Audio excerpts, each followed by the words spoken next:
استوعبي حبي لك وصارحيني، ودي اعرف احساسك اللي تحسين، ودي اعرف احساسك اللي تحسين. عما يدور بخاطرك حدثيني، واللي تقولينه على الراس والعين، واللي تقولينه على الراس والعين. يا بنت والله لو تشوفين عيني ما كان قلت لي ما هو وقتها الحين. شوقي لك يجدد حكاية حنيني اللي كتبتيها بوسط الشرايين، اللي كتبتيها بوسط الشرايين.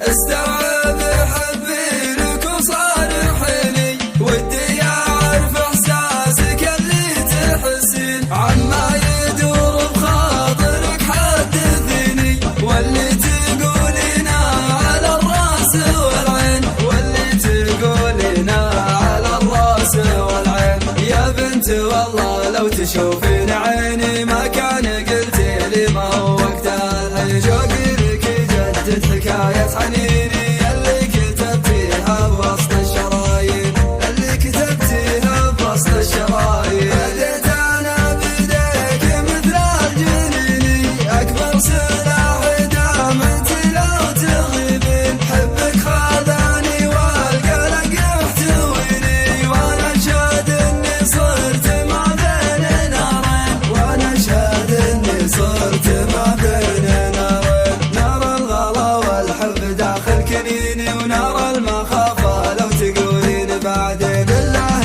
يا بنت العرب ريحيني، الحب يقطع في قلوب المحبين، الحب يقطع في قلوب المحبين. إن كانك تحبيني فسمعيني كلمة أحبك من شفاياك الحين، وإن كان ما تهويني فصدقيني يبقى غلاك بداخل القلب والعين، يبقى غلاك بداخل القلب والعين. إن كانك تحبيني فسمعيني كلمة أحبك من شفاياك الحين، وإن كان ما تهويني فصدقيني يبقى غلاك بداخل القلب والعين. استوعبي حبي لك وصارحيني، ودي اعرف احساسك اللي تحسين. عما يدور بخاطرك حدثيني، واللي تقولينه على الراس والعين، واللي تقولينه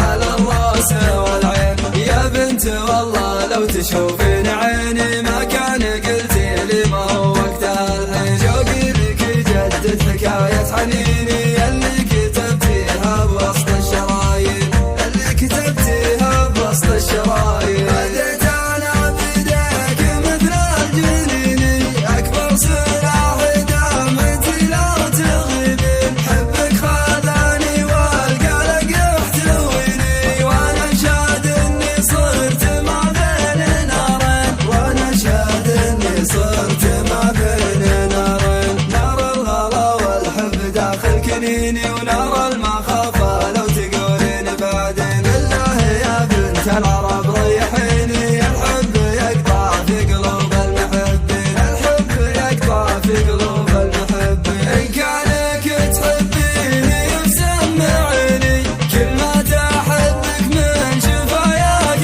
الحين، وإن كان ما تهويني فصدقيني يبقى غلاك بداخل القلب والعين، يبقى غلاك بداخل القلب والعين. إن كانك تحبيني فسمعيني كلمة أحبك من شفاياك الحين، وإن كان ما تهويني فصدقيني يبقى غلاك بداخل القلب والعين، يبقى غلاك بداخل القلب والعين، يبقى غلاك بداخل القلب والعين، يبقى غلاك بداخل. شيلات فدوى لعيونك.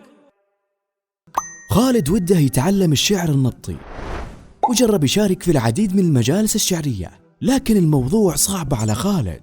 لا تشيل هم يا خالد، وجدنا لك الحل. كل اللي عليك تنزل برنامج منظوم، فهو مختص بتعليم الشعر النبطي، وفي قاموس قوافي يحتوي على أكثر من 100,000 كلمة، ويعلمك بعد دروس عن البلاغة، وكمان يعلمك الوزن واكتشاف الكسور اللي في القصايد. لا وبعد تقدر تشتري منه قصايد بسرية تامة. تطبيق منظوم، طلع الشاعر اللي بداخلك.